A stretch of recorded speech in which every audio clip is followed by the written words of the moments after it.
Perfecto, pues ustedes Ya, dirán, soy materia dispuesta, ¿eh? bienvenidos a un programa más del Baldón de Cobián. Hoy estamos con Héctor Efraín y con Héctor Jesús, ambos un par de presumidos, los dos tremendos, no los podía yo aguantar. Les pido de favor que me manden su currículum y bueno, ¿para qué les cuento? Prepárense para la próxima media hora. Héctor Jesús Trejo, historiador. Héctor A tus órdenes. Efraín Ortega, historiador. Me encantó. Gracias. No se pusieron títulos de nobleza ni nada por el estilo. Qué gusto. Con H de historiadores. ¿Perdón? Con H de historiadores. Así es, honorables además. Honorables. A ver, platíquenme primero, ¿por qué carambas una persona se pone a estudiar historia? ¿Cómo puedes obtener la vocación de historiador? Y yo creo que por edad primero va Efraín y luego Jesús. Bueno, gracias. Buenas tardes. José Miguel, muchas gracias por la invitación, a Tocayo, y a todos los que nos estén escuchando a través de las redes. Bueno, pues básicamente el interés por la historia se trata de entender los sucesos del pasado, saber un poquito de dónde venimos, qué es lo que nos caracteriza como sociedad, en este caso sociedad mexicana. Obviamente, bueno, pues cada pueblo, cada país tiene su propia historia, y pues nace de la necesidad precisamente de conocer el pasado, parecer. Muy bien. ¿Y tú, Jesús? ¿Por qué te conviertes en historiador? ¿Ya no se oye? No me Se digas cortó un tú. poco, pero bien, sí, retomo la pregunta. Tiene razón mi tocayo. Yo creo que la vocación de historiador finalmente a veces nos encuentra por caminos insospechados.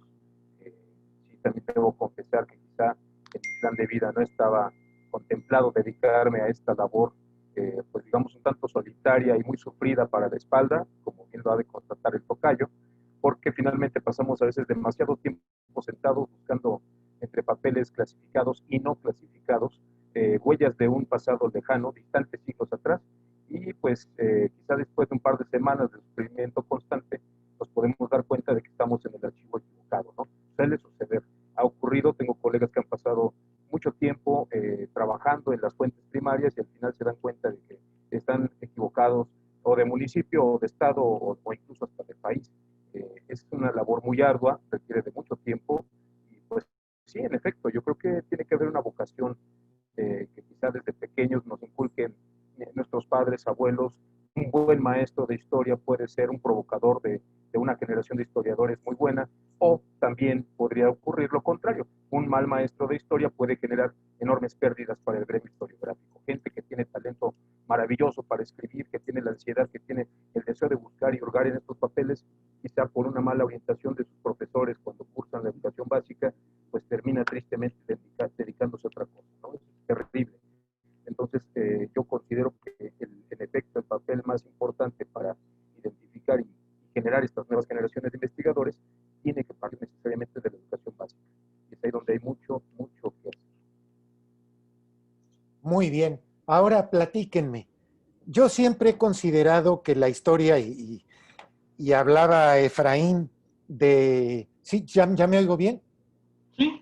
¿Sí? Ok. Hablaba Efraín de que él quiere, su vocación fue conocer el pasado, pero realmente cada sociedad genera mitos fundacionales que no son en realidad la verdadera historia. Y eso también lo estudian ustedes, los mitos en lugar de la realidad. En Bueno, orden pues, igual. a ver, se trata de buscar la verosimilitud. Obviamente, bueno, pues te topas con situaciones en las cuales no puedes conocer con exactitud, con una precisión matemática, lo que ocurrió en el pasado.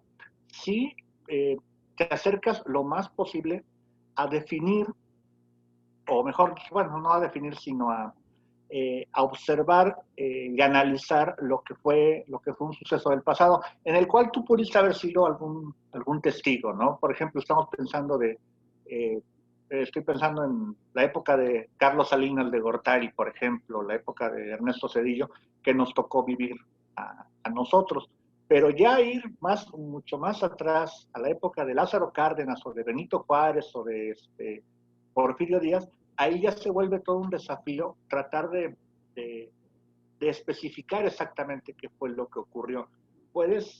Tienes aproximaciones muy certeras, pero símiles, congruentes, con base en lo que estudias en el pasado, pero ya tener una certeza absoluta creo que es muy difícil de obtener.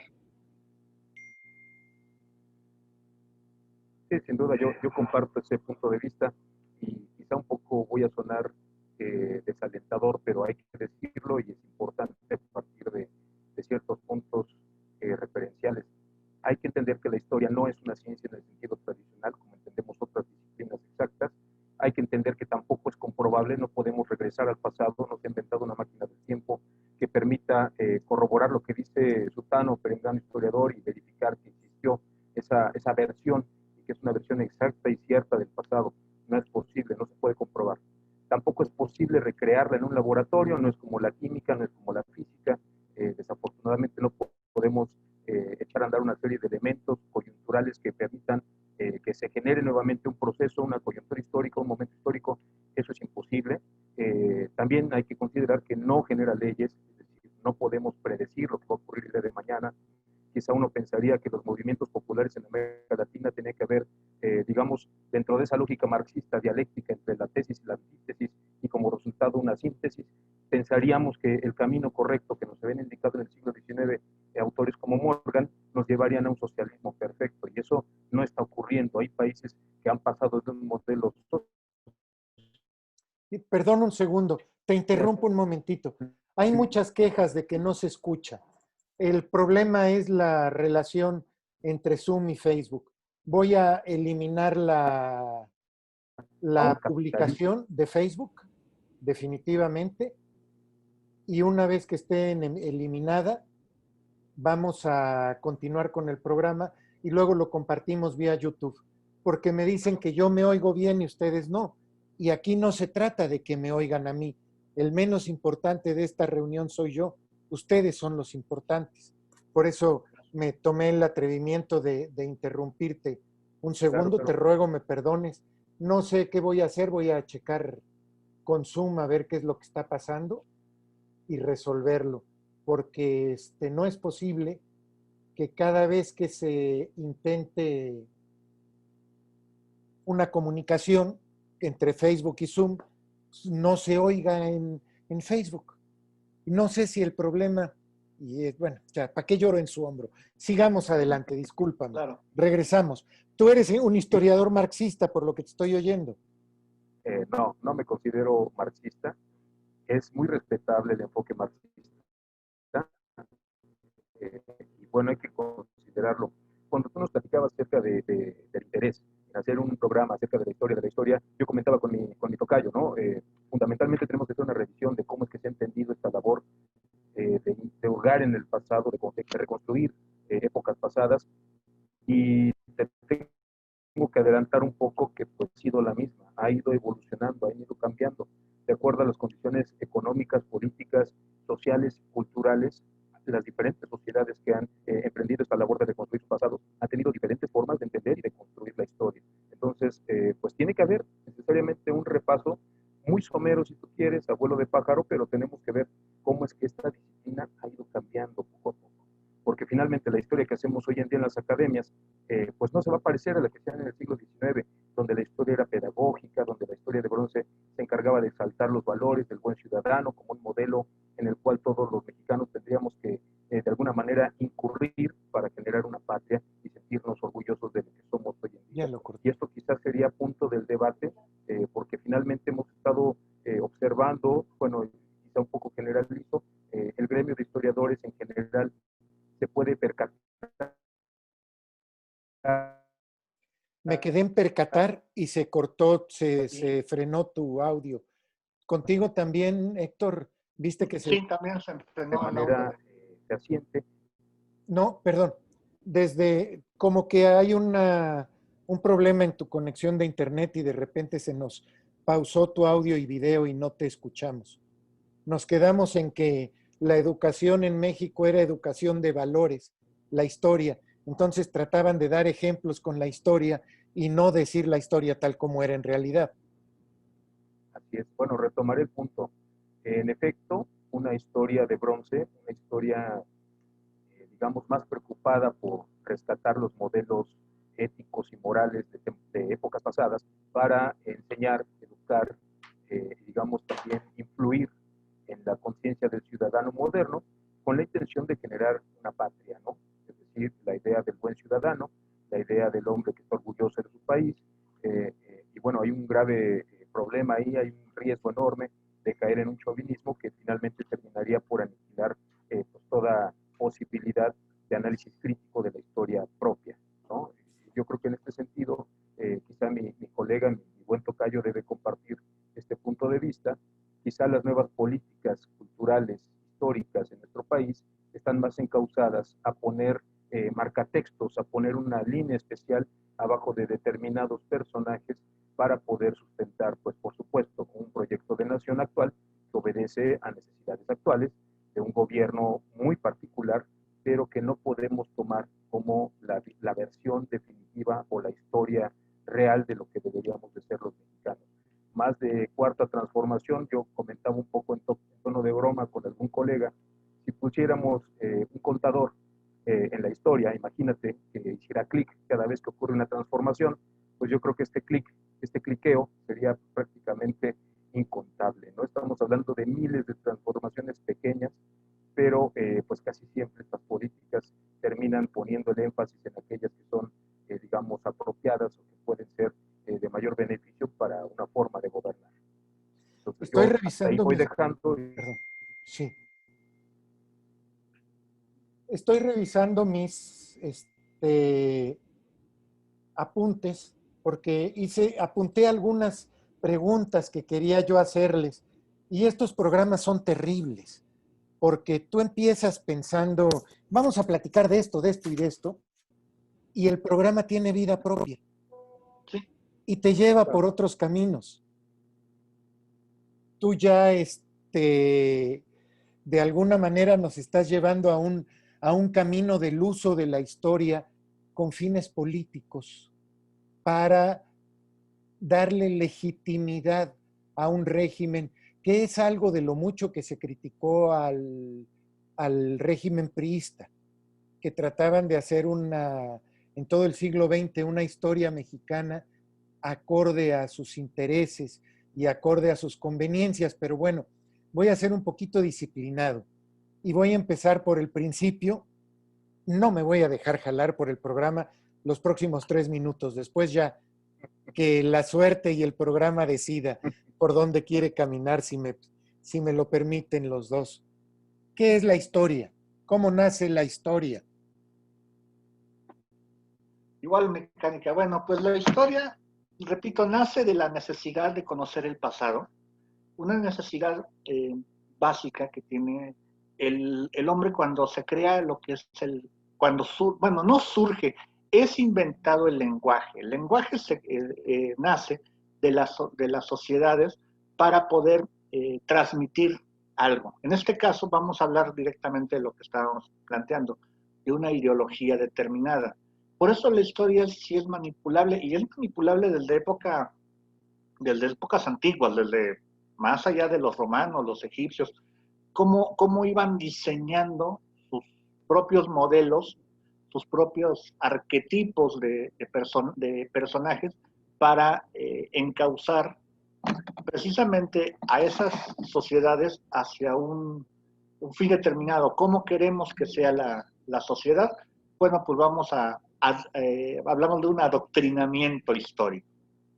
Y es curioso, es muy curioso, y lo voy a decir abiertamente, a ti que te gusta la política. Los Bueno, creo que sí, ¿no? No sé, tengo la impresión.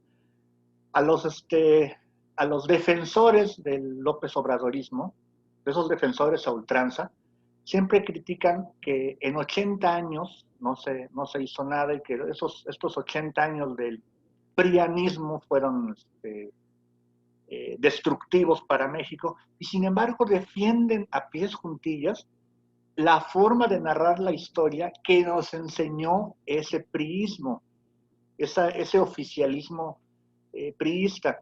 Porque cuando entramos en una idea de revisar la historia, de decir, bueno, tal vez Porfirio Díaz no era tan malvado, tal vez Agustín de Iturbide no es el gran villano, tal vez hasta Antonio López de Santana no fue tan maquiavélico, surgen todos estos defensores de decir, es que Porfirio Díaz era un dictador, es que Agustín de Iturbide era un traidor, es que Santana era un vendepatrias, que tampoco es del todo correcto, porque nada más vendió una vez un territorio y eso porque ya estaba ocupado. ¿El de la El Mesilla o cuál? de la Mesilla fue el único territorio que se vendió en época de Santana. Entonces, es curioso cómo defienden esta postura oficialista, o la postura oficialista que también se critica de la época del prianismo. No sé cómo vean ustedes esto. Sí, sin duda, sin duda. Yo creo que es un detalle que no es exclusivo del PRI y de México y menos del continente americano. Esto ha ocurrido en todos los países, en todas las culturas, alrededor de siglos y siglos de historia. No, no creo que sea privativo de los mexicanos y que tengamos que sentirnos culpables de ello. Eh, sí, en efecto, hay dos dimensiones. Me da la impresión de que la historia puede tener dos lecturas, hay dos formas de entenderla. Una como la recuperación del pasado, el recuperar la memoria histórica de un pueblo, que es algo completamente legítimo y que nos caracteriza como seres Claro. humanos.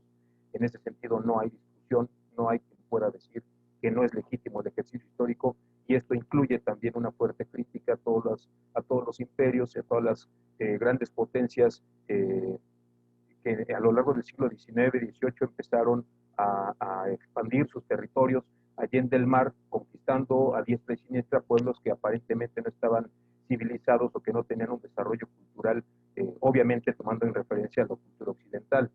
Hay dos libros maravillosos sobre esto. Uno es Europa y los pueblos en historia, de Eric Wolf, un historiador, él sí, marxista, él sí con un enfoque materialista.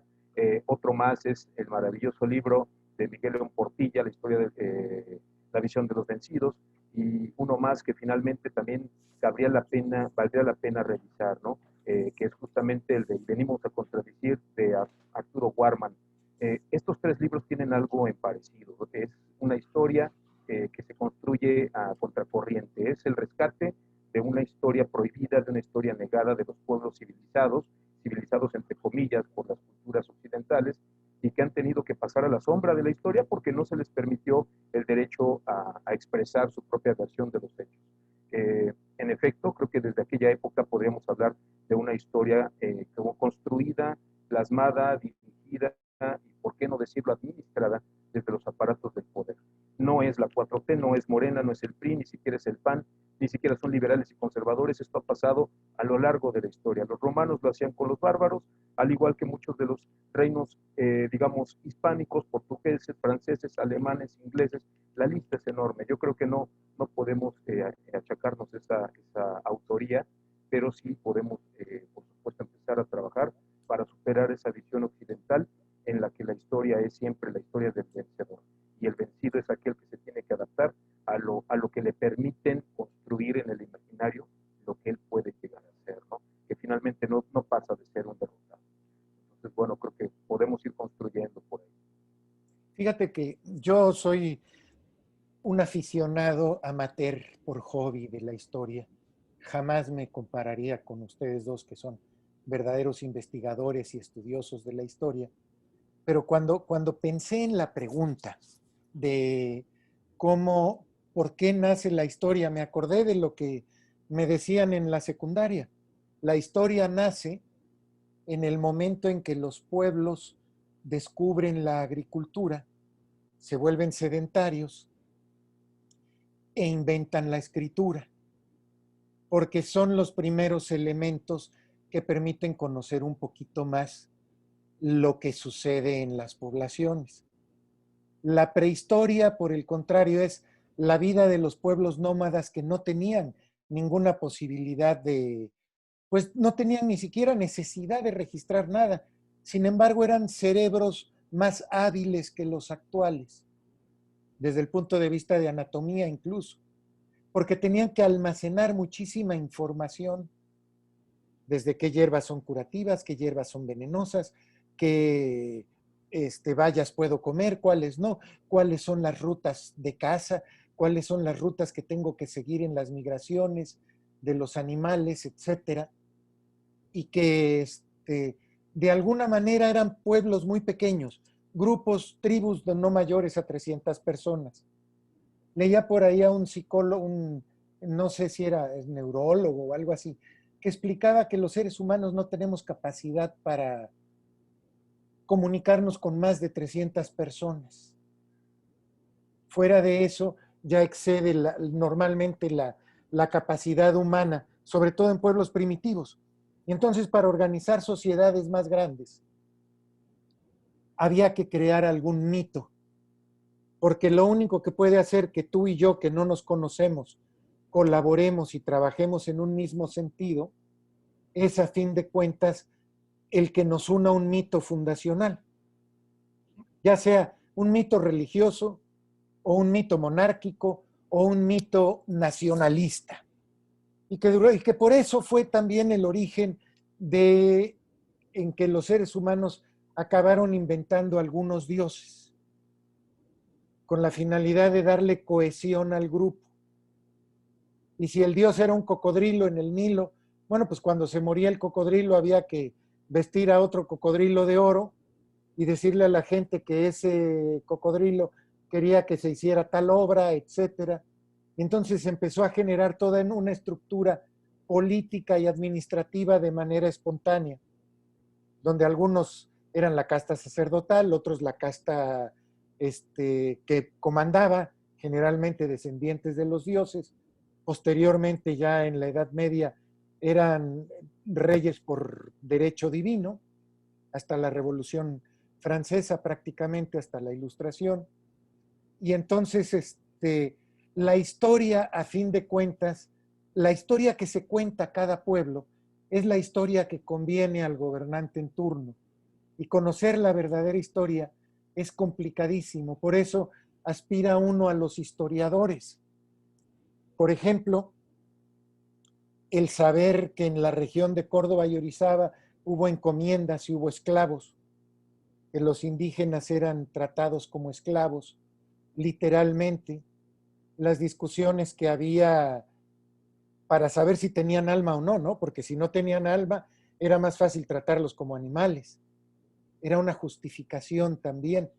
Pero bueno, ya estoy, el que está divagando soy yo y no debo de hacerlo. Yo quisiera preguntar, porque además fue una sugerencia genial, ¿la historia permite enjuiciar el pasado o solo comprenderlo? Y lo digo porque, sobre todo cuando se habla de moral, todo lo queremos ver a través de la moral actual. Yo siempre pongo de ejemplo a los guerreros griegos, que se recomendaba que fueran amantes entre ellos, porque nadie te iba a cuidar la espalda mejor que quien te amara. Y hoy, bueno, durante muchos siglos después se vio muy mal ese tipo de prácticas, por ejemplo. La moral romana, que la teníamos muy común en la historia. ¿Qué opinan ustedes? ¿Podemos enjuiciar el pasado en base al presente? ¿Para eso sirve la historia? ¿O debemos de tratar de entenderlo? ¿Y cómo lograr que una sociedad prejuiciosa, como la de todas las épocas, no la de hoy, deje de enjuiciar y simplemente entienda que así era la moral y las cosas en el pasado? Seguimos con la ronda original. Bueno, yo creo que hay que entender más que justificar los sucesos del pasado. Yo también pongo como ejemplo la Inquisición española. Bueno, la Inquisición que hoy en día la vemos como algo terrible, pero sin embargo, en el pasado, en los siglos XVI, XVII, se veía como algo muy normal y algo muy natural, que hubiera una institución que condenara y persiguiera la herejía, la blasfemia, todas las desviaciones del cristianismo, porque es más la leyenda negra, también eso hay que aclarar, ¿no? Es más la leyenda negra de la Inquisición, más, por ejemplo, los indígenas estaban exentos de sufrir persecución inquisitorial. La Inquisición era solamente para los católicos. El que no era católico no podía ser perseguido como hereje, porque pues no tenía la calidad de ser católico. Entonces, sí, hoy en día hablar de decir vamos a instaurar una Inquisición, sí sería un absurdo y un ridículo. Sería algo ferozmente criticado y con toda la razón. Otro ejemplo, en 1821, también se critica mucho cuando Agustín de Iturbide, cuando se instauró una monarquía en México, porque era lo que ellos veían como algo natural, como algo Era la forma de gobierno. como una forma de gobierno, porque no se conocía bien a bien lo que era una república. Hoy en día, después de 200 años, querer instaurar una monarquía, pues ya nos suena bastante ridículo porque la evolución del pensamiento se va modificando, vamos cambiando, vamos, como decimos, cambiando el chip, vamos adaptándonos a nuevas mentalidades, y hay que entender lo que pasó lo que ocurrió en el pasado, sin condenarlo, porque era lo que se pensaba en aquella época. Eh, eh, el dejar fuera a la mujer de las decisiones políticas fue algo muy común y las mujeres estaban de acuerdo hasta que ya en el siglo XIX, siglo XX comenzaron a haber movimientos feministas que tiraron esa visión y afortunadamente, bueno, pues ya la mujer está participando de manera activa en la política y en todos los ámbitos sociales, pero antes no era así. Entonces sí va cambiando la mentalidad y hay que respetarla. ¿Cómo comprender, cómo darles a entender esto? Pues eso sí sería algo que no podría yo contestar francamente. Don Jesús. Retomando un poco el argumento de mi tocayo, a mí me gusta partir de un teórico de la Escuela de los Anales francés, que tiene una reflexión bellísima al respecto.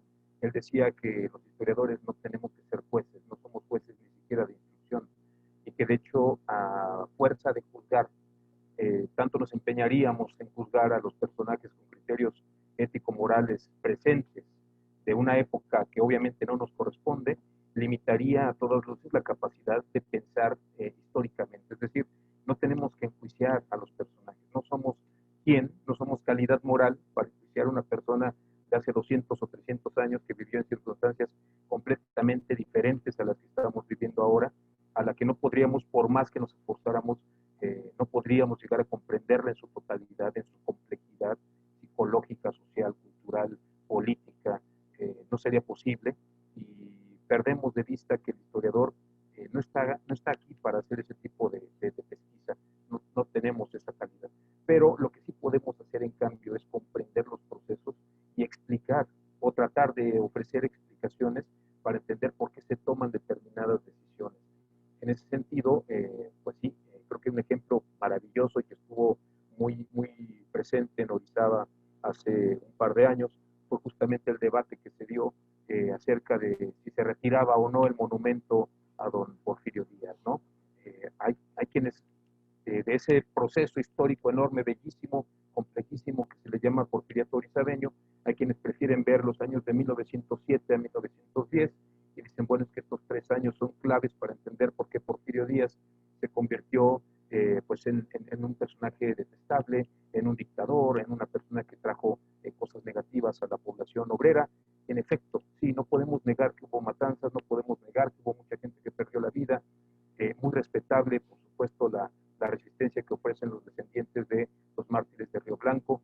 también hay otros años que hay que considerar. Si queremos hacer un balance real, crítico acerca del Porfiriato en Orizaba, tenemos que partir un poco más atrás.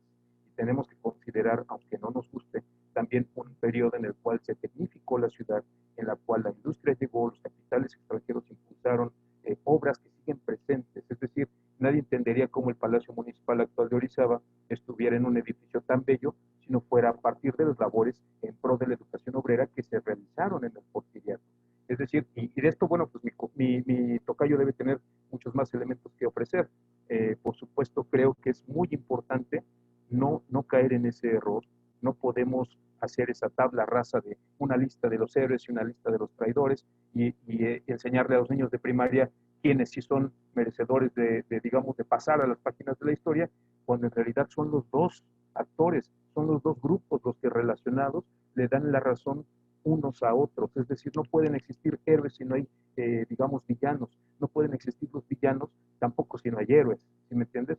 Entonces creo que en ese sentido tenemos que pugnar, tenemos que luchar y tenemos que esforzarnos por una historia crítica, no una historia moralizante, pedagógica, en la cual tenemos que ensalzar a los niños héroes, pero en detrimento de otros grupos que también participaron y que finalmente no están registrados en la historia. ¿Por qué? Porque como tú decías, quizá nadie los registró, quizá aquella persona, también tiene que ver con muchos mitos del proceso de independencia, muchos insurgentes que combatieron en el frente de batalla y que por desgracia no fueron registrados o que simple y llanamente decidieron por circunstancias personales abandonar la lucha, ya no fueron considerados como héroes del proceso.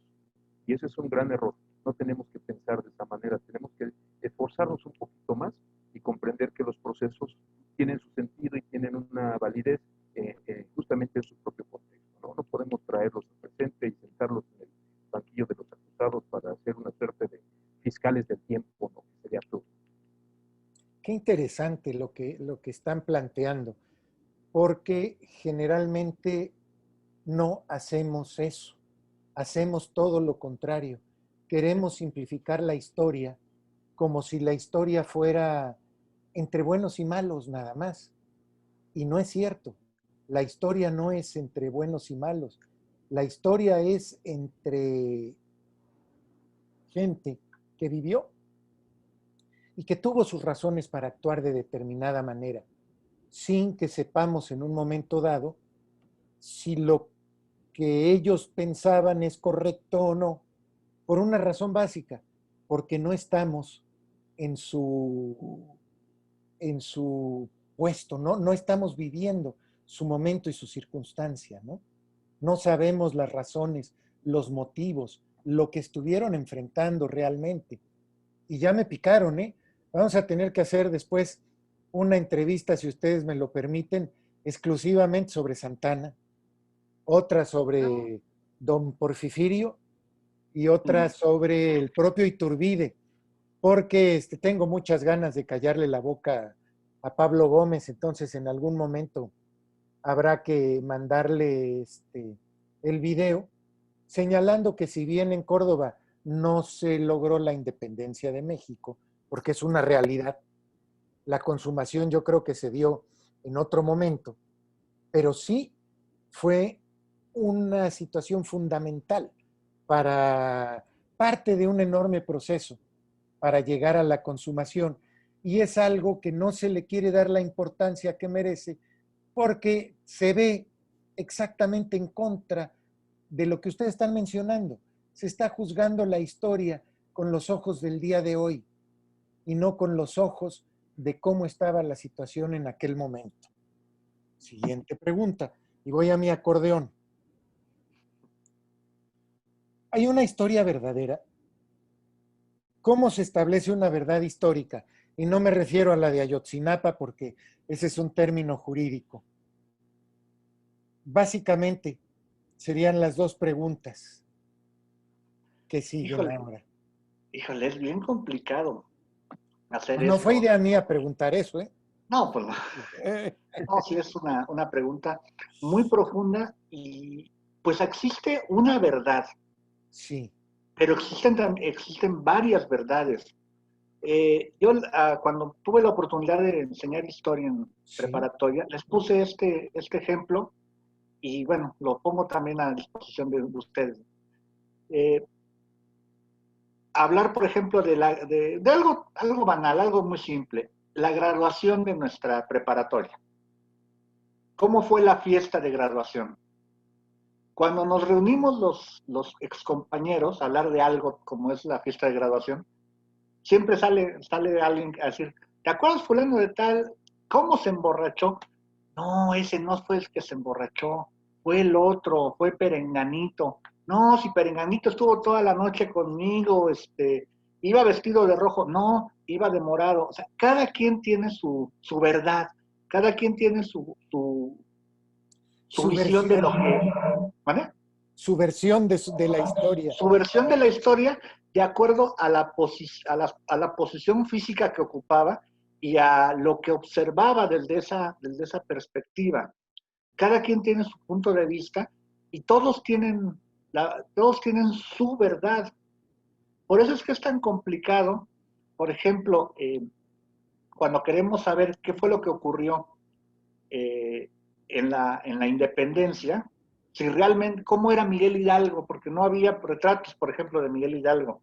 A Miguel Hidalgo lo describen como un ancianito de cabello canoso, pero es posible que haya sido un hombre maduro, calvo y, bueno, semicalvo y canoso eh, prematuramente, pudo haber sido. O estamos hablando a lo mejor de un anciano vulnerable, o estamos hablando de una persona madura que se cortaba el pelo para tener entradas amplias en la frente. No sabemos o cómo era realmente el rostro de Miguel Hidalgo, cómo era el rostro. Ya no digamos de Hidalgo más hacia atrás.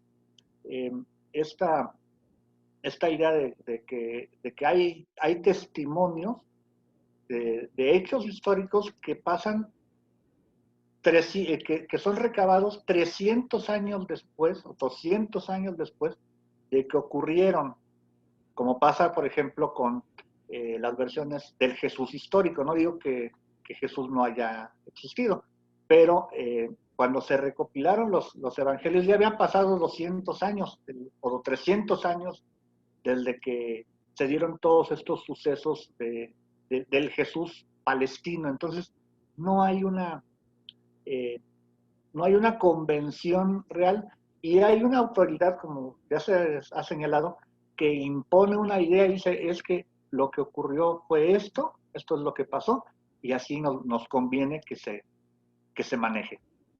Qué interesante la mención de y así nos conviene. Perdón, Efraín, digo Jesús, antes de darte la palabra, yo estaba muy indignado con Juan Pablo II cuando salió la película de la Pasión de Cristo con Jim Caviezel, porque está basada en las visiones de una monja alemana, no en los evangelios. Y entonces en esa película le dan 100 azotes a Cristo. Según los evangelios son 40.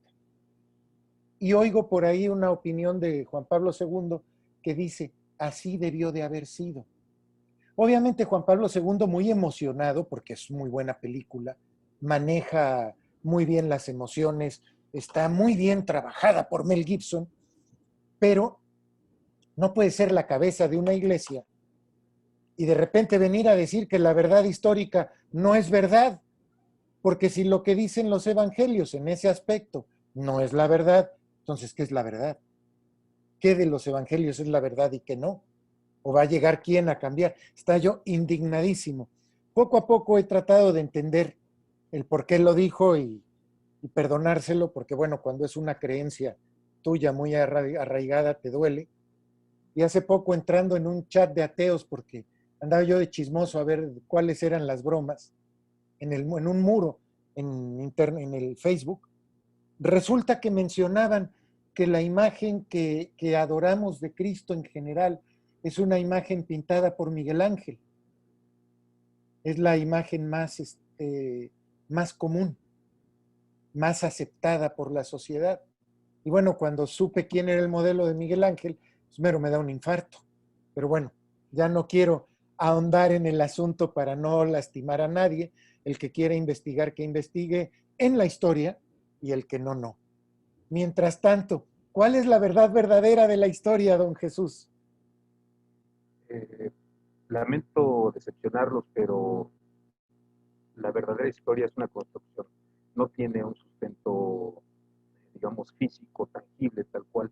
Sabemos que los historiadores interpretamos las fuentes que tenemos, que heredamos del pasado, fuentes de las cuales nos gustaría saber qué pensaba el redactor, cuál fue el contexto en el que el escribano lo redactó, cuáles eran los pensamientos que cruzaban por don Miguel Hidalgo cuando se levantó en armas, cuál era el pensamiento que cruzó por don José María Morelos y Pavón cuando redactó Sentimientos de la Nación, y esos datos no existen. Es decir, no podemos, sería un error teórico-metodológico el decir que existe una historia verdadera. Eso se lo dejamos a Bernal Díaz del Castillo, se lo dejamos a personajes que vivieron procesos, por supuesto, que son ya muy distantes y que tenían esa idea de una historia positivista en la cual el documento, el tener el documento, el acta firmada con las siglas y de puño y letra del personaje, porque lo había firmado él, por eso tenía el carácter de cierto y de verdad absoluta. Eso, lamento decepcionarlos, no es correcto.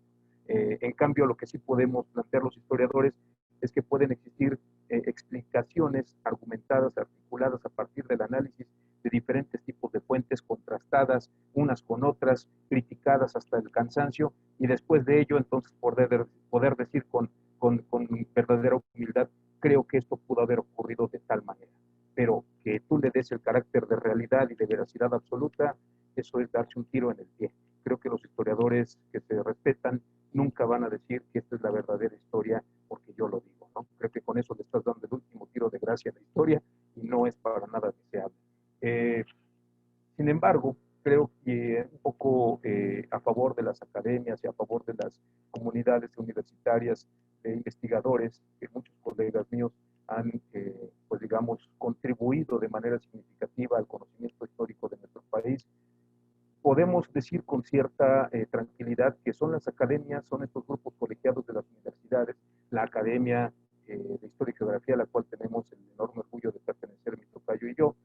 Bueno, justamente en esos grupos colegiados, donde se debate, se corta, se enfrentan las posturas teóricas y las posibles interpretaciones del pasado, podemos llegar a acuerdos más o menos estables.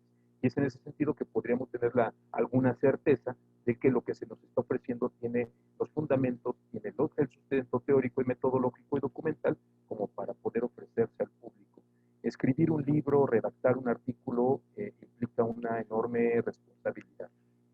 Y esto no solamente porque tengas tú que cumplir con el requerimiento para que una editorial te publique, sino porque una vez salido de la prensa, el libro tiene vida propia. Es decir, aquellos que hemos visto libros en los estantes, no nos damos cuenta que tras de ellos hay toda una historia académica de un personaje que se aventó años de investigación y que finalmente están puestos a consideración de pues otros investigadores.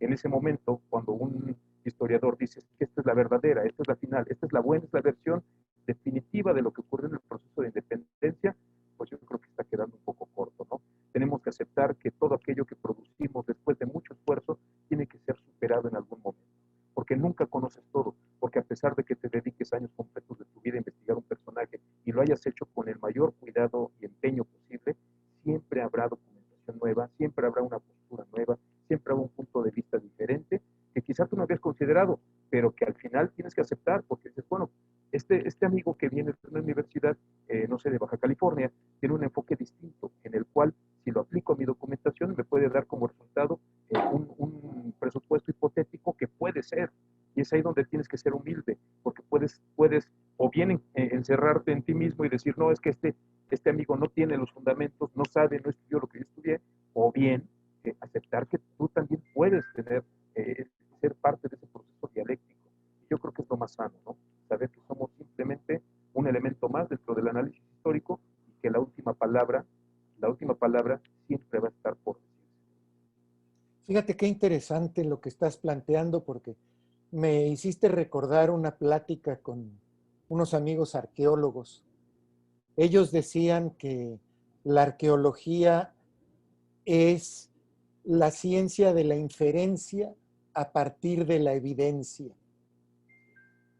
De tal forma que un arqueólogo lo que hace es encontrar algo, pensemos unas puntas de lanza, pensemos unos utensilios, pensemos unos dibujos, y de ahí tratar de unos petroglifos, tratar de entender la causa, el motivo y la razón por el cual la sociedad realizaba tal o cual actividad, con qué conocimientos técnicos, con qué avance científico, con qué avance de comunicación, etcétera, etcétera, etcétera.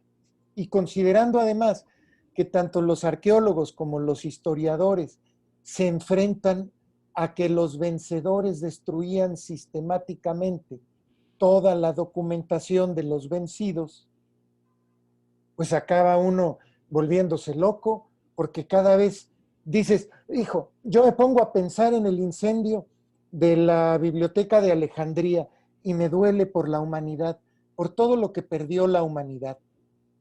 Me pongo a pensar en el asesinato de Hipatía, por ejemplo, o me pongo a pensar en la toma de la Bastilla y toda la quemazón de libros que hubo. Ya no se diga la quemazón de los libros por Hitler o los libros del Index, etcétera. En general, toda la documentación histórica que se ha perdido porque un idiota piensa que lo que hay es pecado, está mal, no sirve, y entonces hay que dañarlo, destruirlo. Bueno, los mismos españoles, cuando visita uno Monte Albán y ves en los avances medicinales, dices, bueno, y estos cuates en lugar de aprovecharlos en su soberbia, porque fueron los conquistadores, porque venían de un país civilizado, le dieron en la torre a todo. Qué impresión, ¿no? Claro. Es, El es, mismo Fray Diego de Landa, por ejemplo, y perdón que te interrumpa, pero no, al contrario. es un caso muy, muy interesante. Fray Diego de Landa, un personaje que llega a la península de Yucatán y que justamente por esa idea de realizar la conversión espiritual, hace una pila enorme de códices mayas, les prende fuego, pensando que le estaba haciendo un gran favor a la población indígena, pues prácticamente lo que hace es borrar toda posibilidad de conocer justamente cuál fue el proceso histórico que llevó a los mayas a desarrollar una de las culturas más avanzadas del planeta. Es decir, no solamente porque construían grandes pirámides en donde no se podía, sino porque también habían desarrollado el uso del cero y tenían cálculos astronómicos tan finos, que difícilmente una sociedad europea del siglo XVI, imagínate, de la Edad Media al Renacimiento italiano, difícilmente hubieran logrado. Es decir, estamos hablando de verdaderos exterminios de conocimiento, cultura, civilización, que finalmente pues llevaba esa bandera, llevaba esa intención, el llevar la civilidad, el llevar esa empresa civilizatoria a los pueblos que no eran occidentales. Y no se daban cuenta de que ese proceso de civilidad se estaba convirtiendo en un exterminio de civilidad, ¿no? Me recuerdas que, por ejemplo, los americanos y los rusos no pensaban igual. Ellos llegaron, le dieron en la torre al ejército alemán en la Segunda Guerra Mundial, pero se pelearon, hubo una rebatinga brutal de científicos alemanes. Y unos se los llevaron los rusos y otros los gringos. Ahí no se trató de destruir conocimientos, sino de ya había otra visión y otra mentalidad, ¿no? Sí, por Total. supuesto. Casos como ese ha habido muchos, ¿no? Y finalmente, ahora lo que hacen escuelas como la Escuela Nacional de Antropología e Historia, donde yo estudié, es justamente generar licenciaturas como la licenciatura en etnohistoria, que se especializan en rescatar la historia de los pueblos sometidos en México. Y una de las clases, una de las materias fundamentales de la etnohistoria es justamente códices, ¿no? Es una cosa maravillosa, una escuela donde te enseñan la historia, pero no construida a partir del documento escrito con caracteres latinos, sino más bien que te enseñan a meterte en las comunidades, a buscar la información de la tradición oral que se va heredando generación tras generación, y entonces generar modelos de explicación de estos pueblos olvidados, marginados de la historia, para considerarlos ahora sí dentro de este proyecto de nación, donde la historia mexicana no está nunca terminada de explicar por completo. Y un punto también muy interesante es justamente el del proceso de independencia. Mi tocayo sabe muy bien que yo estos últimos años me he empeñado en en tratar de reivindicar la figura de don Antonio de Sesma y Alencastre, un orizabeño tristemente olvidado, que a pesar de haber sido nombrado intendente del ejército insurgente, nada más y nada menos que por don José María Morelos y Pavón, pues ha pasado desapercibido. Nadie lo conoce, tristemente, a veces ni en su propia tierra es conocido el caso, ¿no? Repite Entonces, el bueno, nombre, por favor. perdón. Repite el nombre, por favor. Ah, sí, sí, ese don Antonio de Sesma y Alencastre. Él era descendiente de los marqueses de Sierra Nevada. Es una historia muy larga, pero a grandes rasgos, él abraza la independencia, abraza el movimiento insurgente en 1811, pero ya se había pronunciado a favor de un cambio en 1808 en el fragor de las aplicaciones de Bayona. Bueno, es un proceso largo, pero vale mucho la pena revisarlo, porque entonces lo que tenemos como una conclusión, y en eso es lo que he intentado trabajar con algunos colegas de algunas universidades, la interpretación y el conocimiento final del proceso de independencia no está terminado hasta que valoremos todos estos casos que han pasado a la sombra de la historia, ¿no? Entonces, bueno, pues alegremente puedo decirte que la labor, la tarea y el trabajo del historiador, pues no se termina. Finalmente, cada nuevo hallazgo, cada nuevo documento que se puede encontrar en este país, afortunadamente nos permiten hacer una revisión de lo que conocemos o de lo que creíamos conocer. Por lo que entiendo, a ti, Jesús, te interesa mucho la historia de México. Y a ti, Efraín, ¿qué parte de la historia es la que más te mueve? Pues me mueve mucho la historia regional, básicamente, pero también mucho la historia de México. Eh, de hecho, todo tipo de historia me apasiona. Desde que era yo niño, soy un extraño caso de un niño que le gusta la historia, que le gustó la historia desde pequeño. Entonces yo me sentí atraído porque mi abuelo escribía historia. Él era también igual que yo, un historiador aficionado, un aficionado de la historia. No tengo la carrera como mi tocayo. Mi papá también era le apasionaba la historia. Mi abuelo tenía una revista, mi papá colaboró en la radio. Espérame. ¿Tú no eres historiador? Bueno, sí, pero no historiador de carrera, no soy licenciado en historia. Mira nomás qué fraude. Según yo estaba entrevistando historiadores. Bueno, soy historiador de Es de afición, facto, de historiador de facto. facto. Pero Ah, está bueno, reconocido en la Sociedad de Historia y Geografía, ¿no? sí, pero también hay otros compañeros que tampoco tienen la carrera de licenciatura en historia, eh, como tal, ¿no? Ajá. Pero sí nos metemos en lo que es la historia, la investigamos, la analizamos, buscamos eh, las causas, debatimos también acerca de las diferentes etapas históricas que tenemos en México, sobre todo en México y la región de Córdoba y de Orizaba. Bien, a ver, les voy a hacer una serie de preguntas rápidas porque, bueno, pues ya digo, si les encanta la historia de México. Los aztecas, Aztlán, ¿dónde estaba Aztlán?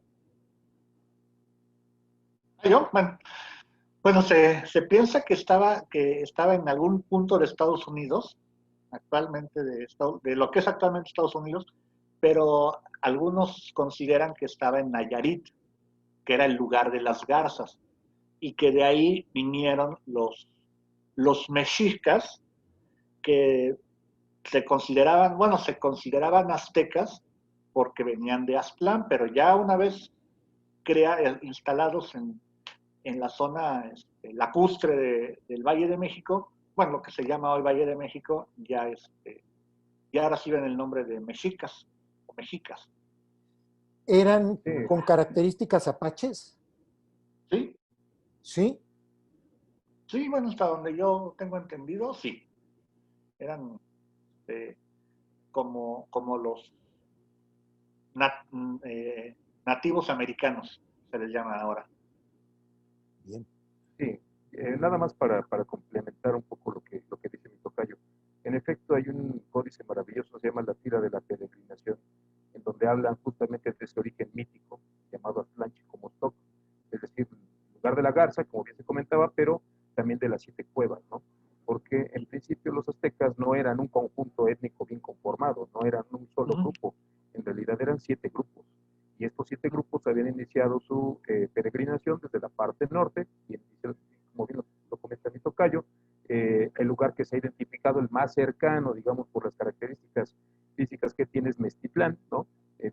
Bien lo comentaba ya mi tocayo, pero a lo largo de esa trayectoria entre el norte y el Valle de México, estas 7 tribus se van disgregando, es decir, se van quedando unos en Malinalco, otros quedan en Chalco, otros quedan en Xochimilco, y se van, digamos, fragmentando. Al final es esta tribu, esta casa, una de las 7 casas, la que finalmente llega a Chapultepec, y posteriormente, de 20 años que ocupan Chapultepec, encuentran, se supone que esta idea de Huitzilopochtli, la tierra prometida de los mexicas, ¿no? En donde iban a ver un águila en un islote, devorar una serpiente, bla, bla, bla, bla, bla, que también tiene sus detalles ahí interesantes, pues finalmente deciden fundar la ciudad de México Tenochtitlan, ¿no? Pero, curiosamente, el término correcto, o al menos el que los historiadores utilizamos, es el de mexica y no el de azteca. Esto por una cuestión también un poco nacionalista. El término azteca fue acuñado por un investigador norteamericano, entonces pues como somos un poco recelosos de la parte teórico-metodológica, preferimos llamarles mexicas, ¿no? Además, mexicas son el origen de México, a fin de cuentas. Entonces está mucho mejor aplicado. Nahuas no, por lo tanto. Es que el náhuatl refiere más bien a la cuestión lingüística. Y si hablamos de náhuatl, tendríamos que hablar de los náhuatl de Guerrero, de los náhuatl de Puebla, de los náhuatl de Tlaxcala. Y no refiere específicamente a un grupo con la calidad, digamos, político-administrativa mexica. Náhuatl hay muchos. Mexicas O sea, todos hablaban el mismo idioma. Hablantes de náhuatl son náhuatl. Correcto. Teotihuacán, origen. No lo sé. Me gusta más, pregúntame del siglo XIX para acá. Bueno, ok. ¿Tú quieres comentar algo de Teotihuacán? Sí, sí, es un lugar maravilloso. Un dato interesante que no mucha gente conoce es que se han logrado rescatar únicamente el 20% de la zona arqueológica total.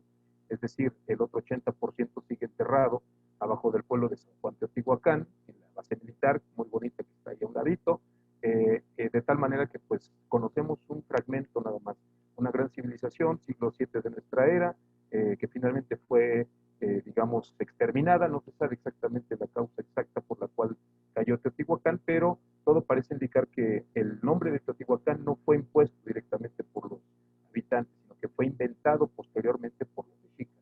Y tiene que ver con el mito del sol y cómo se avienta Nahuatl, Nanatzin desde la pirámide del sol para darle la vida al tatata y de todo este rollo. Pero en la ciudadela se ha encontrado una florecita que tiene 4 pétalos, ¿no? Una florecita con 4 pétalos. Los arqueólogos piensan que esa florecita de 4 pétalos, dado que está representada en la mayoría de los edificios y templos importantes de Teotihuacán, pudo haber sido la forma en la que se escribía el nombre de esa ciudad antiguamente. Obviamente, pues no corresponde a la ciudad de los dioses, como se le conoce actualmente, pero pues también es un... y otra cosa interesante, la pirámide de la luna fue anterior a la pirámide del sol. Primero hubo un culto nocturno a la luna y posteriormente, ya con una conversión de religión, se empezó a rendir el culto al sol. Pero bueno, Como en la mayoría de la civilización. Primero el culto a la madre tierra, a la mujer, a la dadora de vida, y posteriormente al agua, ya el culto el agua, el frío. Así es. Olmecas, me quedo tantito con Jesús y ahorita llegamos al 19. Bueno, pues Olmecas, la gran civilización, la cultura madre, 3 lugares importantes, la venta Tres Zapotes, San Lorenzo. Orgullosamente muchos de estos hallazgos fueron en la tierra veracruzana. Desarrollaron una civilización fundamental para todas las demás culturas mesoamericanas, el juego de pelota, la escritura, la cuestión calendárica, adoraban a Dios jaguar, ¿no? Por eso es que también un poco estos niños que nacían con el labio leporino, que tenían el labio unido en la parte media con la nariz, pues se les consideraba como niños jaguares, ¿no? Como deidades, digamos, como seres especiales, seres con poderes. Y bueno, pues desarrollo de la pelota de hule, que es importantísima.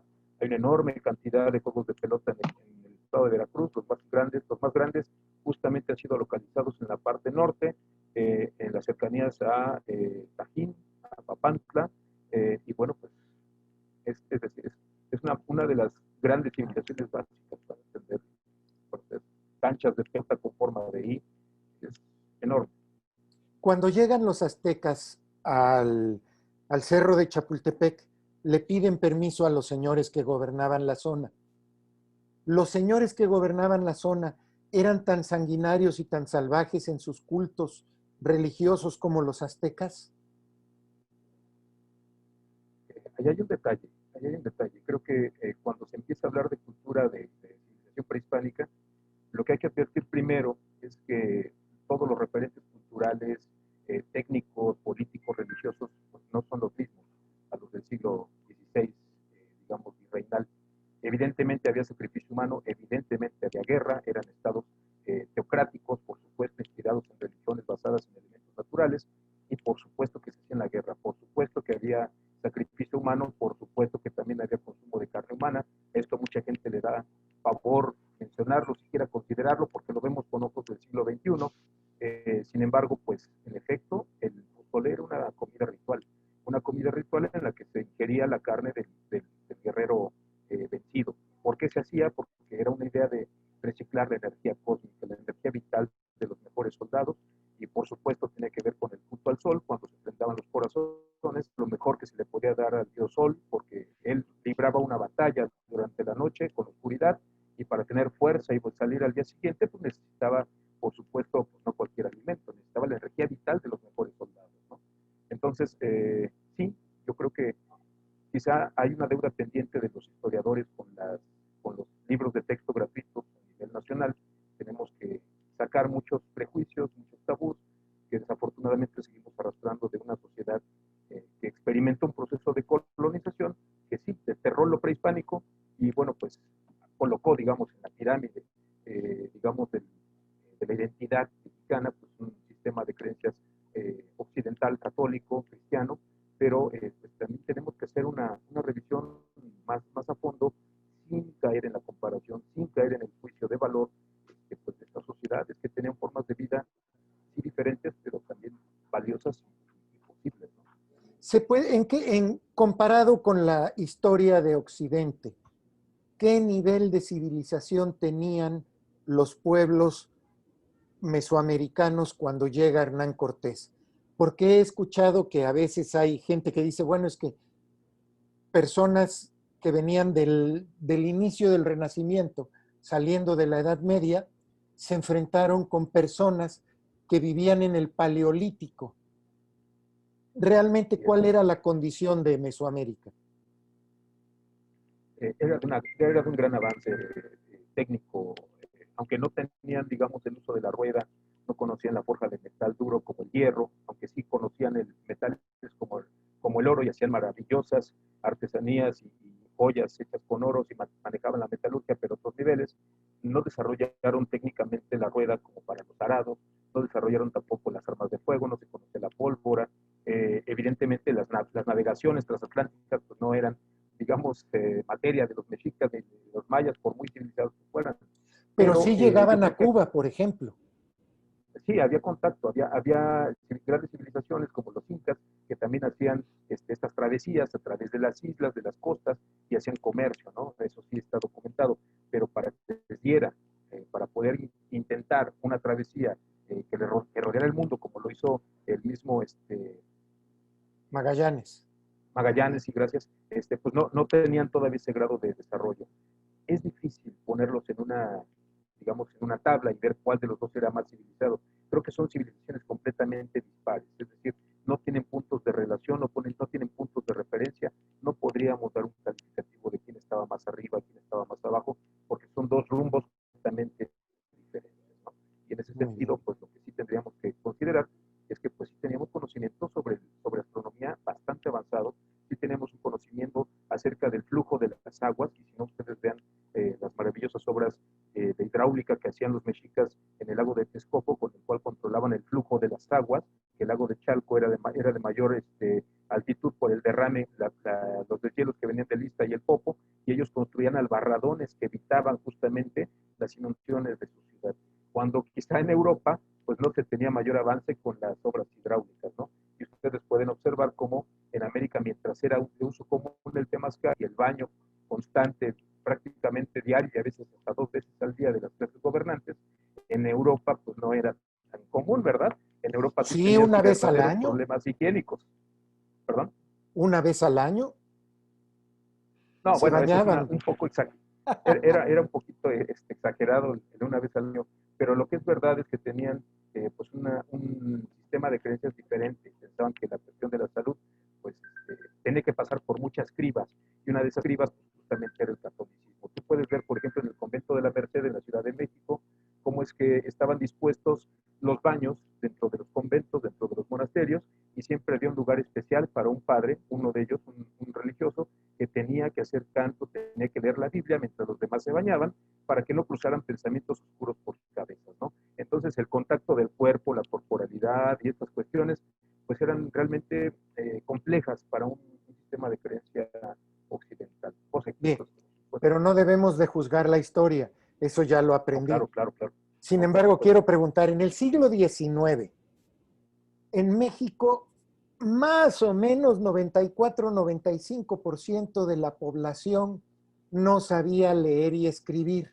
La educación estaba en manos de la iglesia y prácticamente era una educación para la élite, comparado con el resto del mundo, por ejemplo, con Europa.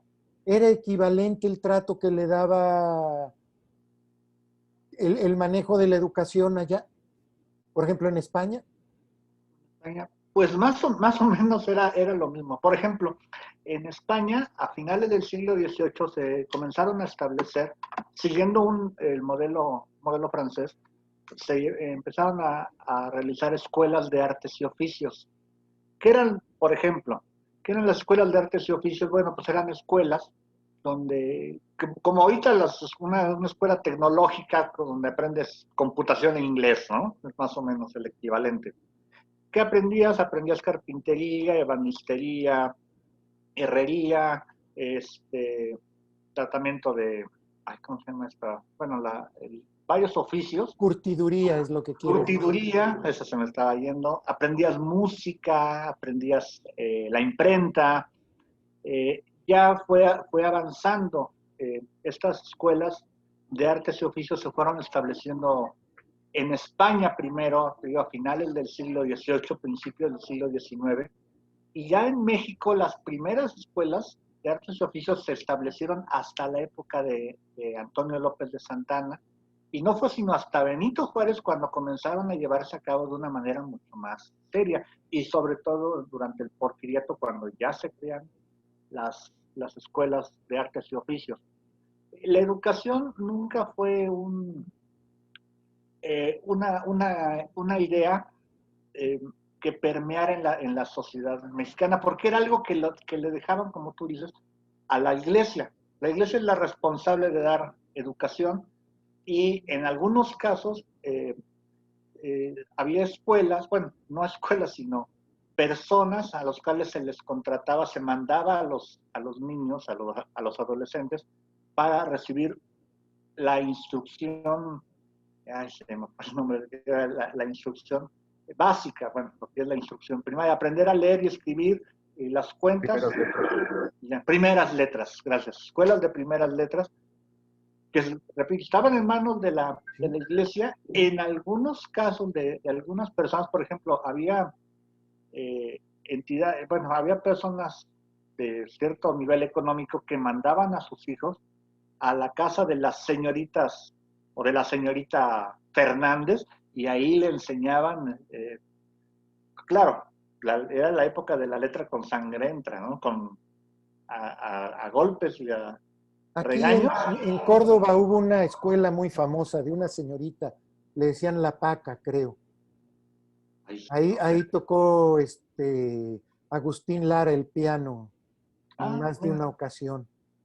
Pero bueno, es otra historia. Los Sí, que porque saben fueron, entienden, los que no saben claro, lo dejamos. claro, porque fueron, de hecho, hubo varios congresos educativos hasta la época de Porfirio Díaz. Se llevaron a cabo varios congresos, hubo dos, me parece, congresos de educación, precisamente para instaurar lo que era la educación positivista, la educación científica, y alejarla de lo que era la educación religiosa, porque había una materia que era historia sagrada. Ahí tengo por acá un libro de historia sagrada que se enseñaba en el siglo XIX. O sea, se enseñaba la historia patria, la historia universal, pero aparte la historia sagrada. Es decir, el mundo tiene 6.000 años, nuestros primeros padres son Adán y Eva, y tienes que creer esto, porque así debe ser, ¿no? O sea, así ocurrió. Entonces, quiero entender que Porfirio Díaz fue el primero que instaura ya la educación pública, laica y gratuita, No, después de que fueron las ideas de la reforma prácticamente. Sí, lo que pasa es que en época de Juárez, como fue una época también muy convulsa, muy caótica, muchas cosas no se pudieron establecer adecuadamente. Es hasta la paz porfiriana cuando ya se crea, se aterrizan las ideas juaristas, y Porfirio Díaz se alza como el continuador de la obra de Benito Juárez en muchos aspectos. Por eso se reelige también. Sí, porque lo tiene como un mentor. Claro, ahí aprendió. Ajá. Obviamente, era su enemigo, pero al mismo tiempo era su modelo. De hecho, el culto a Juárez nace en el porfiriato, que es cuando se comienzan a crear estatuas que hay. Yo creo que por lo menos aquí en la región hay una estatua por municipio, o una calle o una escuela con el nombre precisamente de Benito Juárez, y es el porfiriato el que establece el culto a Juárez. Culto laico, por supuesto. Sí. Pero bueno, todos los cultos, ya sean religiosos o no, a fin de cuentas son cultos. Entonces, el culto a José Vasconcelos como el gran educador de México, ¿qué tanta sustancia tiene? Muy bueno, pues lo que pasa es que José Vasconcelos fue un gran sobreviviente de la revolución. Él fue maderista. Él empieza dentro del maderismo. Tiene un periodo que no me queda muy claro durante el carrancismo, qué fue lo que hizo, pero es Álvaro Obregón el que lo rescata, porque es uno de los grandes intelectuales de la revolución. No había muchos, pues muchos ya se habían muerto, ¿no? Entonces a él lo rescata y lo pone como secretario de Educación Pública, y es un secretario que piensa, ¿cómo vamos a educar al pueblo? Él quería educar al pueblo. ¿Cómo lo educa? Pues a través de los murales. Él es el gran impulsor del muralismo mexicano, porque es el que quiere educar al pueblo a través de lo visual, como hoy se haría, ¿no? Como hoy se haría a través de la internet. Bueno, en aquella época era a través de los murales. Diego Rivera, José Clemente Orozco, David Alfaro Siqueiro son los grandes muralistas artistas murales de la época, y comienzan a recrear y a crear toda esta mitología que se fomenta desde las altas esferas gubernamentales sobre esta historia de bronce que ya venía con Porfirio Díaz, porque es una historia que se va heredando a través del tiempo. Porfirio Díaz hereda lo de Juárez, y Álvaro Obregón hereda a Porfirio Díaz ese culto, esa idea de cultivar la historia a través, por supuesto, de José Vasconcelos.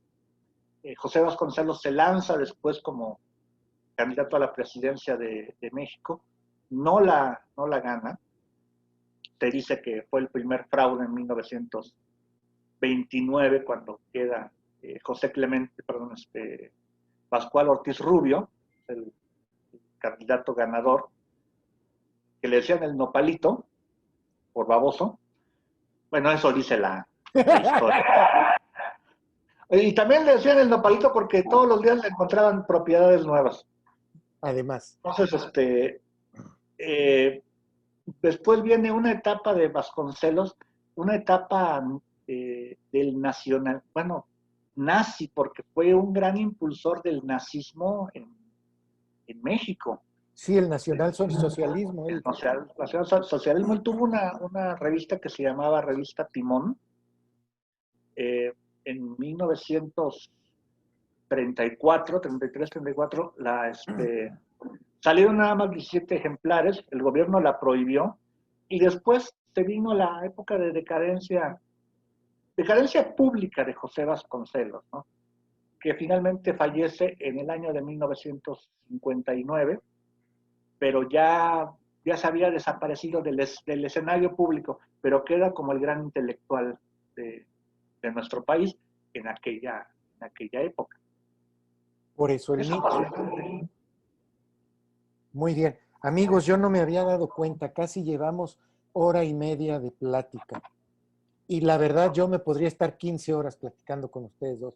Encontrar cerebros con todo ese acervo de conocimientos no es fácil, ¿eh? Gracias.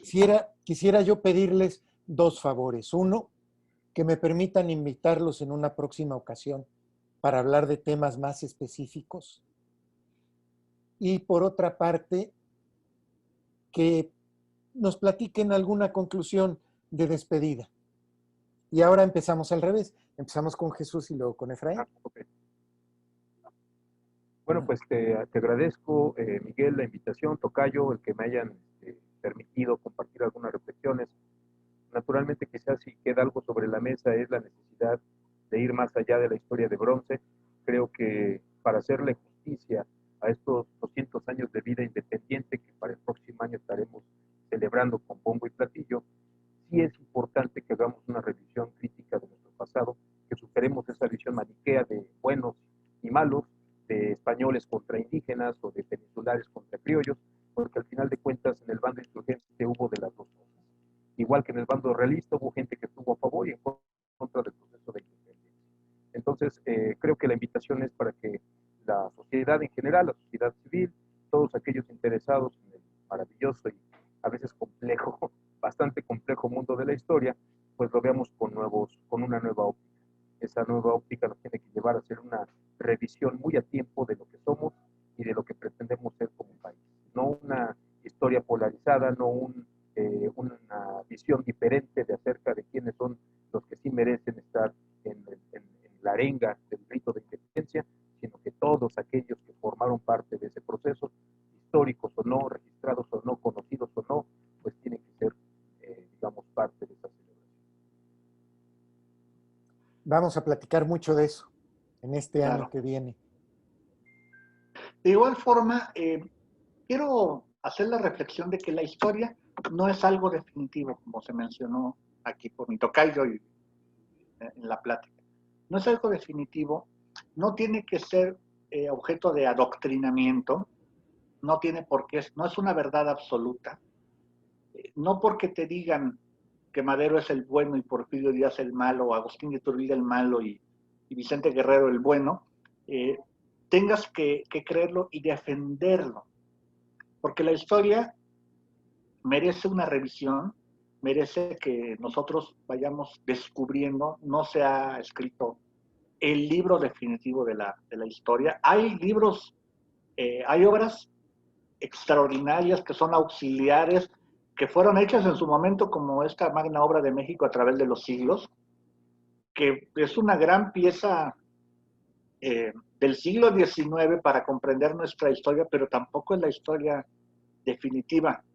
Tenemos que seguir estudiando, seguir cultivándonos, continuar con el estudio, con la lectura, con el análisis de la historia, con la revisión de la historia y con este discurso nacionalista, hacerlo más a un lado y concentrarnos en la verosimilitud, la coherencia de la historia y bueno, y no tomar partido porque finalmente no la podemos cambiar. Te agradezco muchísimo. Gracias. A los dos, de verdad, ha sido un privilegio tener esta plática el día de hoy con ustedes. Como saben, la estamos grabando en privado porque la comunicación de Zoom y Facebook se ha vuelto muy complicada. Ahora que terminemos, voy a convertir el video, lo voy a subir a YouTube y se los voy a compartir a ustedes también. Gracias. Muchísimas gracias, un abrazo a los dos y un verdadero placer. Gracias, José Miguel. Gracias, Tocayo. Gracias. Gracias, que estén muy bien. Hasta luego. Hasta luego.